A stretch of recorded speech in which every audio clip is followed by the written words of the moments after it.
Hey, what's poppin', steak and mushrooms? It's your favorite supreme leader, Cameron. And today we're obviously coming at you with the fastest, the best method to get your playmaking badges in NBA 2K21. Now, this is pretty much the same method as last year. As you guys can see, I get so much rep. I was getting so many badges so quickly for my playmaking, and as you guys can probably guess, okay, the reason these badges are actually going up so fast is because they're like my early badges. So I was doing this with no badges, so the more badges you get, the more it's going to compensate. Like, the more badges you get, the more rep you're going to get, and at the start, you need less rep to get more badges, if that makes sense. So the more badges you get, pretty much the easier this is going to be. But pretty much this method has three stages to it, okay? So we all running a ISO pick and roll, and then we go into how to throw the alley-oop properly, so that they can get it most of the time, how to kick it out, and when to score, all those kinds of things. I'm pretty much just going to teach you guys how to run the pick and roll to perfection in my career, and then obviously the lobs, flashy passes, all that stuff is how you get your rep. But before we get into the video, guys, smash that like and subscribe button, as well as comment down below what's the maximum amount of rep you've got for a playmaking badge before in one game. And also check out bballcases.com for high quality NBA and NBA 2K phone cases, and let's get into the video. So the first thing we want to do is go into our settings and go to settings, and then change the game difficulty to pro and quarter length to 12 minutes. In my opinion, it's not really worth moving this up at the beginning, okay? So at the beginning you want to play on pro. So let's see how many badges I have. So probably, depending on how many playmaking badges you get, with this tutorial I only had 0 at the start, and then doing this method I ended up getting 6 while trying to record. But when you start, keep it on pro, and then I would just move the difficulty up as it gets too easy for you. You know, once you start getting Hall of Fame Lob City Finisher, maybe some like Dimer and Needle Threader and stuff, and Flashy Passer, then maybe you want to move the difficulty up to like a Hall of Fame or something. But for the start, let's just keep it on pro.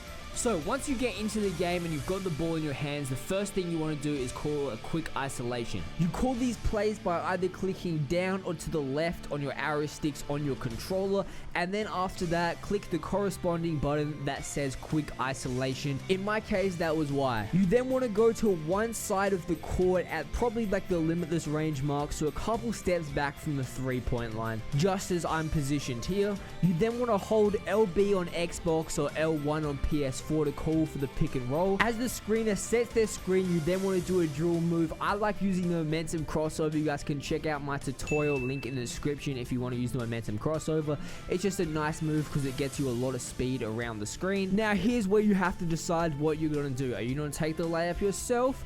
Are you going to throw the alley-oop? Are you going to throw the pass out? Now as you guys can see in this play right here, the roller gets the easy cut to the basket and gets in front of his man, so I was able to easily throw him the alley-oop. Now as you guys can see, the wing defender will come and try play help, especially if you've been throwing lots of lobs.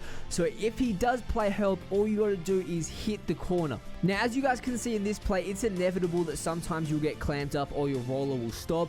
So that's why the main key to all this stuff is just being patient, okay? As you guys can see right here, they forced both of us outside the paint, but eventually I just held LT until the roller came through and we got the easy alley-oop. Now as I said, sometimes the alley-oop will just not be there or whatever, and they'll completely collapse on you because you've scored so many points in the paint, and that's when you're able to easily kick it out to the corner or to the open 3-point shot where you'll get easy threes. Now you want to try throw the flashy passes. To throw flashy passes, you double press B on Xbox, or on PS4 you double tap circle. You double tap circle to throw flashy passes, and you also, I believe, you want to be holding R2 on PS4 or RT on Xbox to throw the flashy passes. Now the reason we're throwing flashy passes and alley-oops is because they're the plays that are going to get you the most rep. Now if you're not throwing them, okay, you're just not going to get as much badge progress. It's as simple as that. Throw the alley-oops and flashy passes to get more badge progress. Now something else I have to mention is that if you're in like just a fast break or something, I would also throw the alley-oops and flashy passes. Don't just set up this play if the alley-oops and stuff are there on the fast breaks or just normal plays. Just throw them. Now another thing is that even though you have 0 points, defense, you're eventually going to have their entire defense completely worried about you. So the main thing you want to do is keep running no matter what. Now, obviously you don't get a few turners where the entire defense is worrying about you and they're playing this high up for the picks. They know that you're trying to throw the pick and roll. All you got to do is just keep passing the ball around, okay?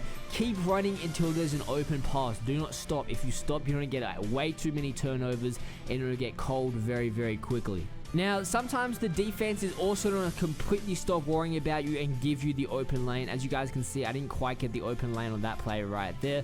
But there was a few games where I had to just score a few points. Now, the reason you want to score and move the ball around and not just try force the alley-oop is because when you do other things, the AI defense will adjust to it. So, you know, if you take a couple layups, eventually they're going to start guarding you and then you're going to be able to throw the easy alley-oop. If you kick it out, they're going to stop coming in and, yeah, etc. So it's way easier if you guys actually try play the game and try get like actual assists and points and stuff when it's there, just so that the defense isn't all over you all the time. Now, talking about defense all over you, as I said, you guys need to be patient with your offense, okay? So when they're getting double teams like this play right here, if you watch this play right here, every single time I'm getting double teamed, they're poking the ball loose. All I want to do is just pass it off and call for the ball straight back, okay? I'm getting double teamed, I pass it off and get the ball straight back, and you just want to keep running the plays. Now, it doesn't actually matter if your shot clock runs out.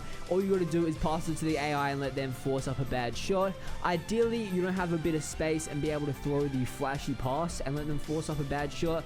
Eventually, they hit it, especially once you start getting more badges and you get that Hall of Fame dimer. Now, some more tips for defense, okay? On defense, what I like to do is just run towards the ball, try force a fast-paced offense for the other team, so they're forced to move it around. If they're scoring, it doesn't matter. If you're getting defensive breakdowns, it doesn't matter.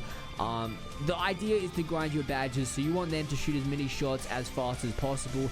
As you guys can see right here, I'm not taking my own advice because I was trying to go for the A+ teammate grade so I could eventually unlock team takeover, but I would honestly, in the start of the games, if you guys can just try force their offense to go as fast as possible, then you'll have a much easier time getting a lot of rep, because obviously you get more players on offense as well. And occasionally you can force a few turnovers, and then obviously you're able to run the fast break and get some easy alley-oops and points and stuff like that. And then after that, you guys can enjoy your insane amounts of playmaking badges. And then, guys, even if doing this method in the park, all you gotta do is just cheese the alley-oops. It's not really the same method, but cheesing the alley-oops is going to get you so much playmaking XP in park as well. Playmaking badges are really, really easy to get because alley-oops are just so overpowered this year in park especially, and they give you a lot of reps. So yeah guys, if you guys enjoyed the video, please smash that like and subscribe button. I would really, really appreciate it. And I am out in approximately 5 seconds. Can we get it to A? Yes sir. I'm out. See ya.